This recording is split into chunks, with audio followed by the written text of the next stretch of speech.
Hi, it's Michelle, and welcome back to my cooking channel. Since this is my first video in my new home in North Carolina, I'm going to do an ode to the South. We're doing an ode to Southern cooking by making some Southern style meatloaf, Southern style green beans, some cornbread, some custard style mac and cheese, and for dessert we're going to have some pound cake. Join me in my kitchen as I cook. We're starting with a pound cake since this is what takes the longest in the oven. I have sugar, I have flour, I have some butter, cream cheese, eggs, I have a lemon, which we're going to use the zest and lemon juice. I have some baking powder here, some salt, vanilla, and some powdered sugar. So the first thing we're going to do is set our oven to 325. We want to make sure that it's warming up before we start. Next thing, we're going to come over here. This is our flour. I'm going to add our salt, and I'm going to add our baking powder, and I'm going to incorporate these ingredients together, get them all nice and mixed up, and then we'll go over to the mixer.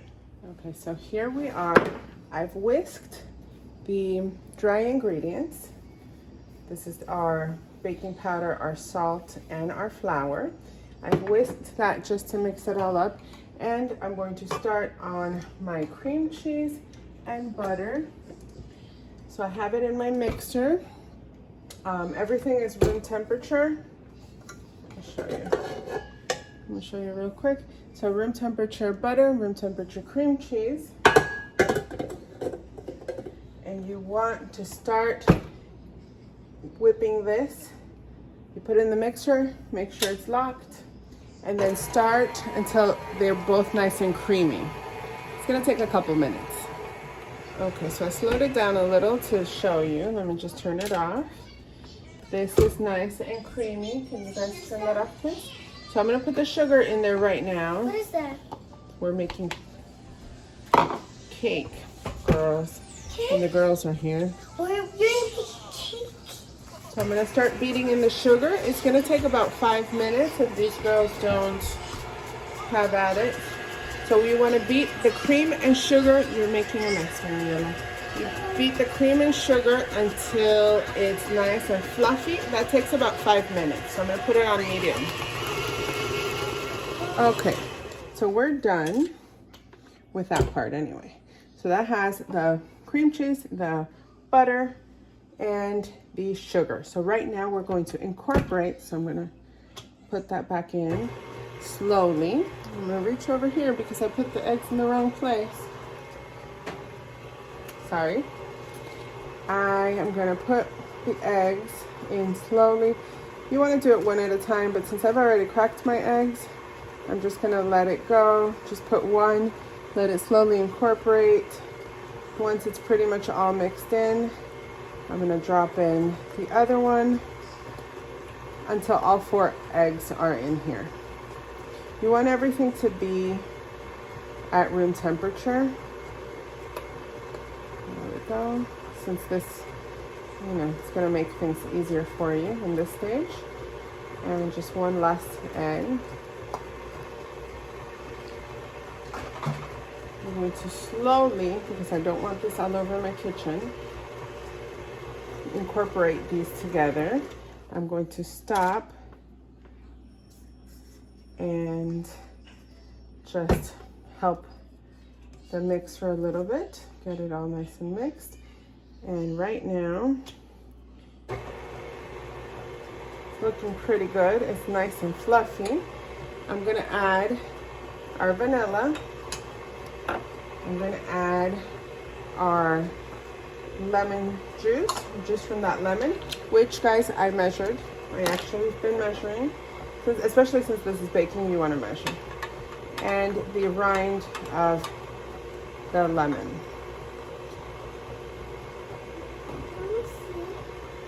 I just zested that whole lemon, so you can put as little or as much as you want. Look at it now.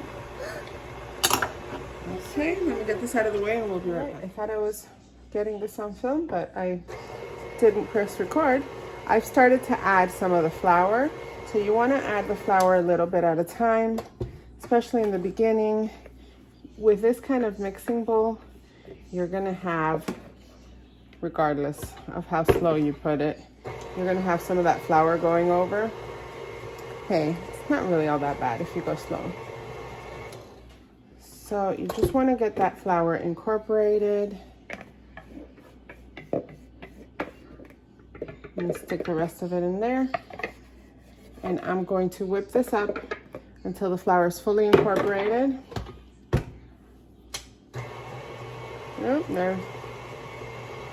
Some went overboard. I'm gonna scrape down the sides and then we're gonna get this in our bundt cake pan. All right, so I'm guessing my oven is preheated. The light turned off, but it's not like my other one. So I have some oil here and I'm just gonna spray this with oil, get it nice and greased up. And I'm gonna get this transferred into our bundt pan. This batter looks nice. It's not a drippy batter. Oh, look at that mess. That's all right, that's half the fun of cooking. Look, it holds its position, but it's nice and creamy. So you just want to get this into your bundt cake pan. And you're going to bake it at 325 for an hour. So let me finish this. I'll pop it in the oven and we'll get started on our southern dinner. All right, guys, so you want it to be as even as possible. Don't go crazy now. It's okay if it's a little uneven, but no, I'm not talking to you. And then you stick it in the middle of a 325-degree oven. You close it up real quick and you let it cook. It's gonna bake for 1 hour. It's gonna be hard for her to let that bake. All right, my timer went off. Let me just get this out of the way. And let's see. Oh, look how pretty this looks. You need to let this cool down before you turn it, but let's test it with a toothpick. You insert the toothpick. Hopefully it comes out clean. That looks good to me. So I'm going to set that to the side. I need to get one of my trusty little heat protectors, and I'm going to put that on the side. Of course, now I'm in the way of what I was going to do. I'm going to put my oven up to 350. You see water boiling here? Let me move you over. We have water boiling. I'm going to start my mac and cheese. So before I do that, I'm just going to put some salt in the water. That might have looked like a lot, but it's kosher salt. But you do want to salt your water. Otherwise, you know, pasta's not going to taste like anything. I'll be right back. So for the mac and cheese, we have obviously the elbows. That's what we're going to start with right now since our water's already boiling. We also have half and half, butter, eggs, and of course the cheese. I was going to do more, but I'm running out of eggs, and we need eggs for almost everything. So I'm actually measuring this time.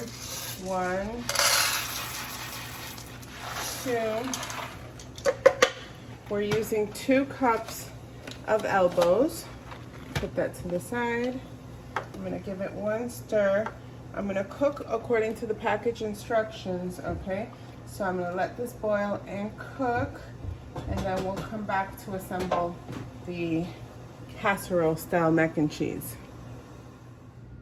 Okay, so our pasta has been boiled and drained. I'm putting this back over low heat just because I want to heat this up a little bit so it can combine easier. I'm going to crack, that is 2 cups of half and half, I'm sorry, and 2 eggs. Now this is a little different how I usually do my mac and cheese, but I was watching this influencer called Kristen Hampton on her hot trash cooking show, which I love because I absolutely adore her.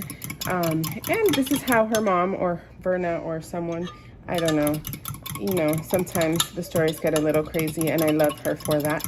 But this is kind of how she does it. I'm not doing it exact, but this part is exact. This is it was 2 cups of half and half, which I'm kind of getting a little warmed up here, and 2 eggs.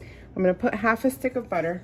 I was actually gonna do 4 cups, but I'm running out of eggs, so that's okay. We'll just do 2 cups because sometimes when you're cooking, things happen and then you don't go crazy, you just keep it moving. I was also gonna add some ground mustard and cayenne pepper, but I don't have any. So I guess we're keeping it just like this. I'm just melting that butter. It's very soft butter, so that's okay. It's not, where's my pepper? It's not gonna take too long to melt down. And I wanna do this in the pot just so it can get creamy. I don't know if you can see the pot, I moved it. Okay. So, as you can tell, it's getting nice and warm. You don't want to burn your milk, but I am going to put pepper. Use salt and pepper to taste. Today I have freshly ground pepper. And since I moved, I can use pepper since I no longer have to worry about any dietary restrictions. So, let's do a little bit more pepper for me. So once you have this peppered up, and I know the noodles are a little, they're not like super salty, but they do have salt. I'm going to add a little bit more salt to this. You don't want to over salt it, but you might, you know, you want to make sure that it's got a nice salt element. So I'm actually going to put seasoned salt, a little bit of that. Since I don't have my cayenne and my mustard, we'll just go that route. And it was 2 cups of cheese. So I'm using sharp because I really like sharp cheese. I put it all in there. And I just made a lasagna yesterday, which came out so great. I know I'm doing all this. This is crazy. I'm gonna use the rest of this so it doesn't go bad.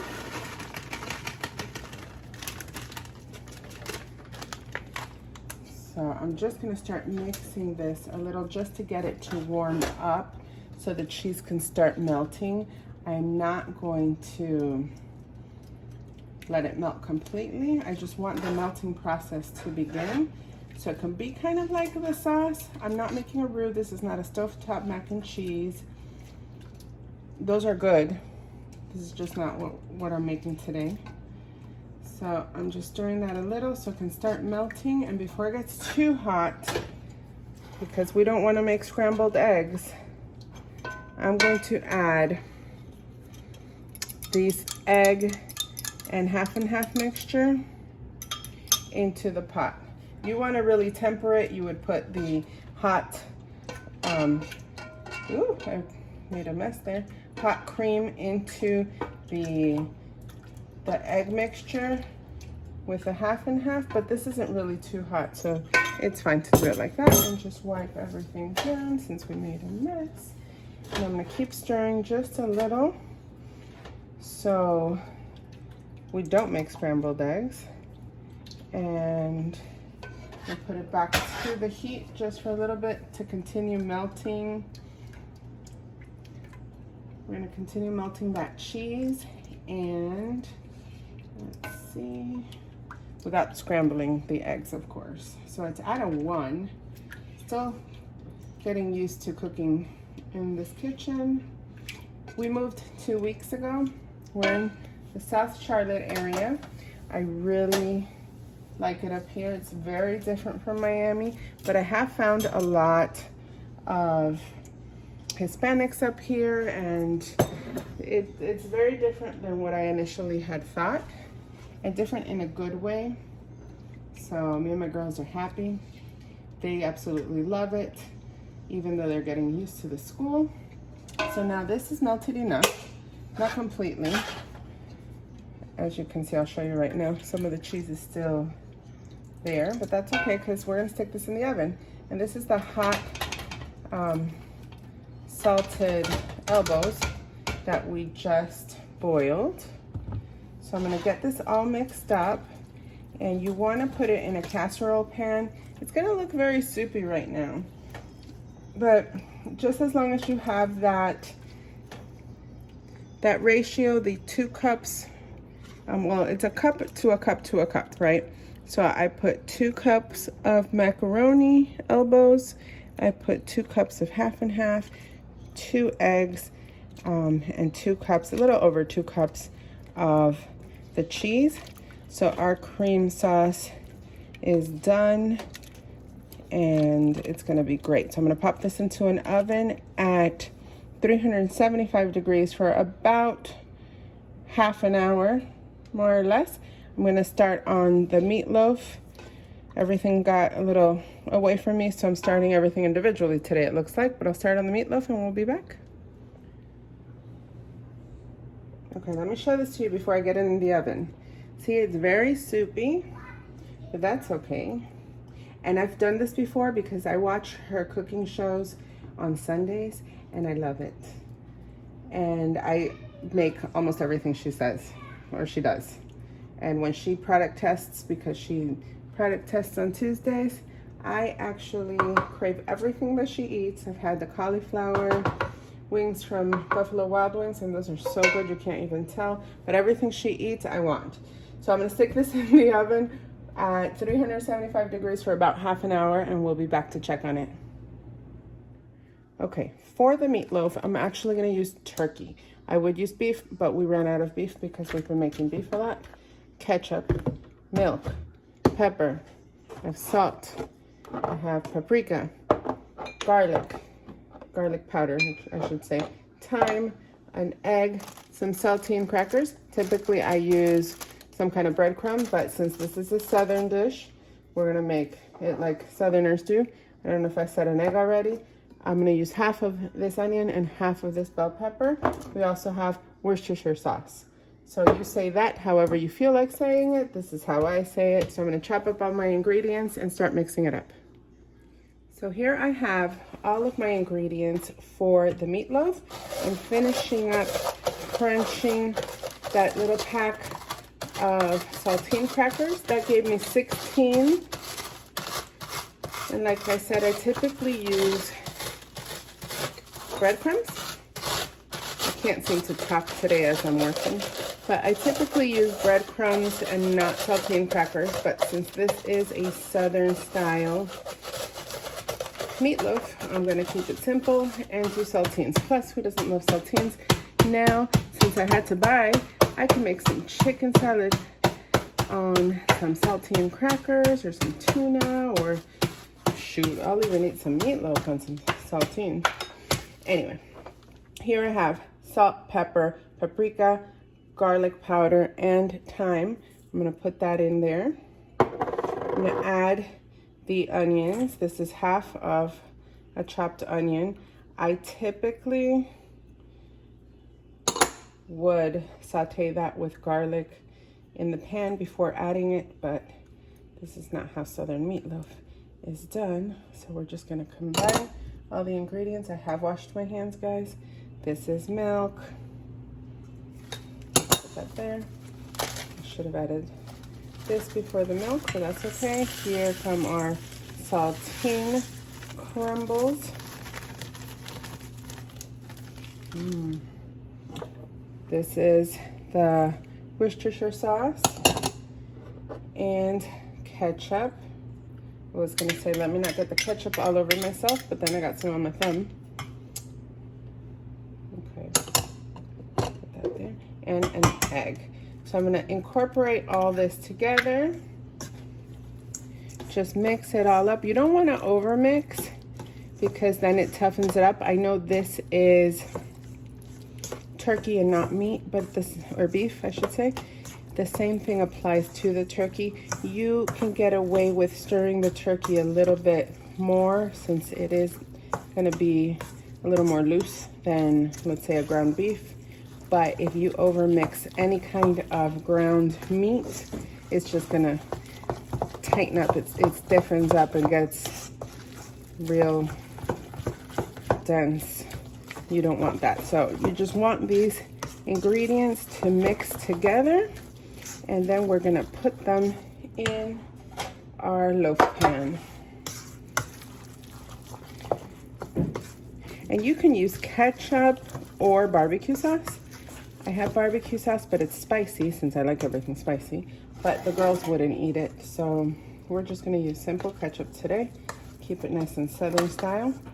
We're gonna put this in here. This is gonna go into a 350-degree oven for an hour, okay? Let me get all of it in here. And you want to make it look like a loaf, so when you take it out, it's nice and even. The heat will shrink it up a little, but that's okay. You just spread it smoothly and as evenly as you can, and that's it. So we'll be back to make, what do we have missing? The cornbread and the green beans. Before we keep going, I did put the broiler on for a little bit, but look at that mac and cheese, how that came out so nice. Now we're gonna make the green beans. Southern style green beans typically have bacon, but as you guys know, I don't eat anything that comes from a pig, so I'm gonna use turkey smoked drumsticks. And if you didn't know, well, now you know, I don't eat anything from a pig.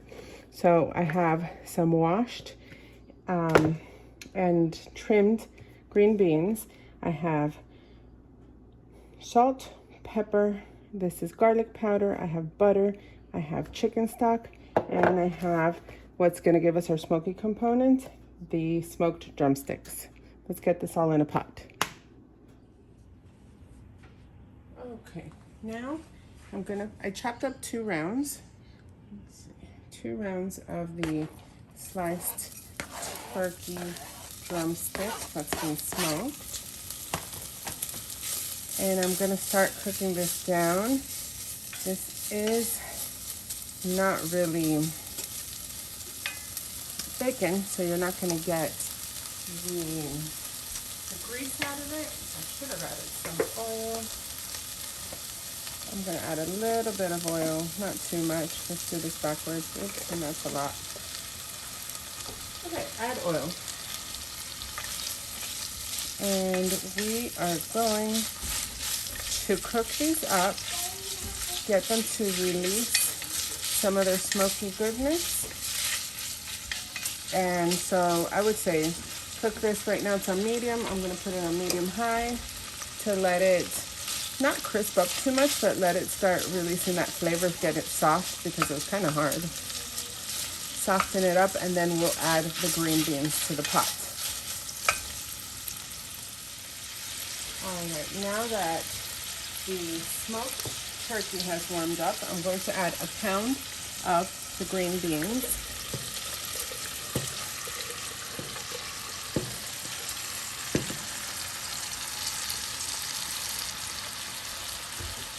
So to this, I just want to coat that smoked turkey. Ooh, that smoked turkey. Ooh, that's what we want to coat it in. We want to coat it in the oil that I just put in there, along with that smoked turkey flavoring. It's gonna be so good. Okay, and you just want to stir it around. You don't want to cook it down too much there. I'm going to shake my chicken stock, and I'm going to add the whole thing of chicken stock. This is 4 cups, 32 ounces of chicken stock. I'm going to add that to there. To my pot, I'm going to add the black pepper, the salt, and the garlic powder as well. And I'm going to let this start cooking down. I'm going to bring it to a boil, and then I'm going to allow it to simmer for about 20-25 minutes. And as I cook it down, I'm going to adjust the seasonings. You always have to taste it. So I'll adjust if needed, and I'll let you guys know in the final description how much of everything I used, okay? So let me bring this to a boil and we'll be back. All right, and for the cornbread, we're gonna have yellow self-rising cornmeal mix. We have some Crisco shortening, vegetable shortening, we have butter, we have, well, we don't need this butter. We have an egg, we have flour, buttermilk, and I'm missing baking soda. So I'm gonna get all these mixed up and I'm gonna show you what to do. All right, I added cornmeal, I added flour, that's the baking soda down here, baking soda and salt. I forgot to put salt, or to add salt, to show salt, you know what I mean. So I'm gonna whisk this up very easily. I'm gonna put the egg in there. Let me toss this over. I'm gonna start mixing the egg in. Oops. Try not to make a mess. It's not fun if you're not making a mess, right? And that's 2 cups of buttermilk. So I'm gonna mix this up, and I have my skillet in the oven getting hot so I can put the butter and the shortening in there. So I'm gonna get this all mixed up and I'll be right back. Okay, the cast iron skillet is hot. So I'm going to take a 1/4 cup of butter. So this stick is 1/2 cup of butter. So I'm gonna use half of it only. I'm just gonna put half, and it should start, see how it starts melting? And I should have put the shortening first, but ew. All right, and equal amounts, so I'm gonna use 1/4. I wish I had gotten the stick. 1/4 cup of vegetable shortening. You can use bacon grease, but again, I do not eat anything from a pig, so, ooh, that was slippery. So I'm going to do it this way. So we're gonna let this continue melting. You can put it back in the oven to melt, but the cast iron skillet is pretty hot because you see how this is melting, right? So I'm not gonna put it back in the oven because if your smoke alarm comes, you know, turns off, turns on, sets off, whatever, you might make your neighbors a little bit worried. So let's not do that. I'm just gonna keep letting that melt, and I'll show you what to do with that. Just wipe my hands down. It's very important always in the kitchen to keep a wet rag so you can clean your hands and wipe everything down. So now, with the cast iron skillet hot, you need to be very careful. Even though it has this protector, at least this one, the silicone, it's still hot because it was in the oven. So I'm going to take most of this and pour it in there. You leave some there. And I need what I just said, my little wet towel. This is just a little dish rag.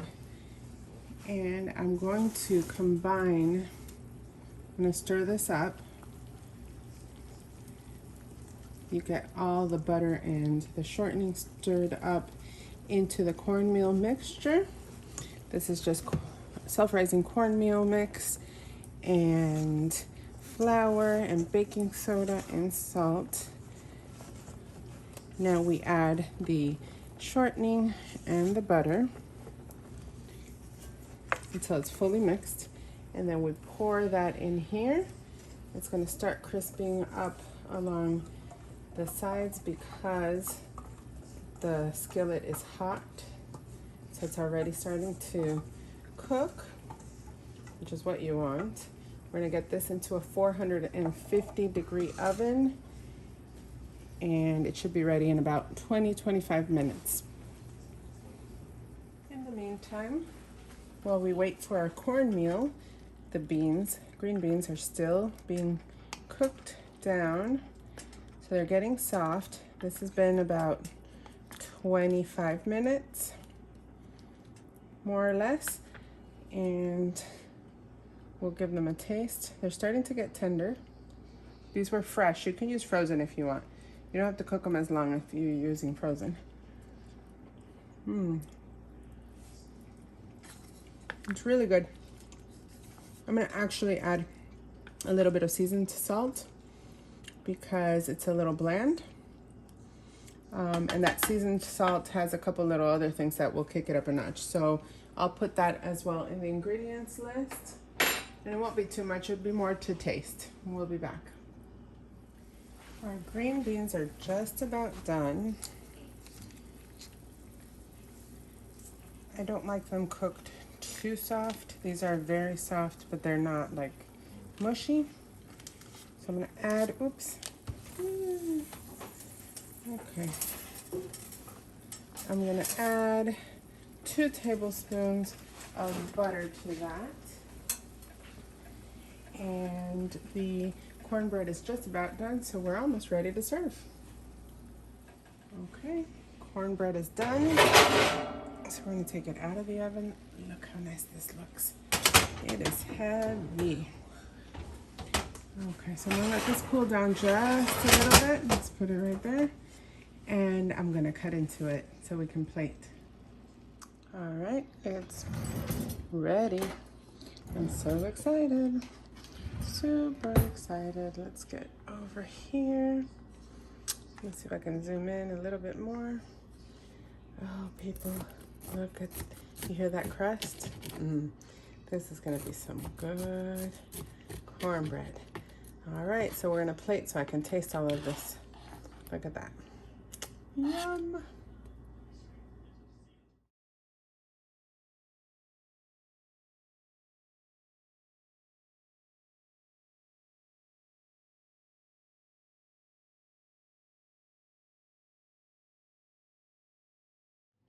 All right, guys, we are ready to taste what we made. Super excited. Okay, let's go. First, the meatloaf. Oh my gosh. That's delicious. It's nice and moist. It is turkey, but it would be great with beef. Trust me, great with beef. This custard, or I keep saying custard, but it's like a casserole type mac and cheese. Thank you, Kristen Hampton. Good news. I'll add in a link so you can follow her. She's amazing. Let's taste the cornbread. Someone's awake. And the green beans. You wanna come have some? Uh-oh, she sees the dessert. Let's taste the dessert, guys. Who wants to come help me taste this? I was going to use powdered sugar, just sprinkle it on top, but I said, you know what, pound cake needs ice cream. And we had some strawberries from the market this morning. So, wait, I'm gonna taste it before you, okay? Because I made it. You want some, baby? Yep, of course. Is it good? All right, guys, thanks for watching my video. Please hit like down below if you liked it. Subscribe to my channel for more recipes, and bon appetit.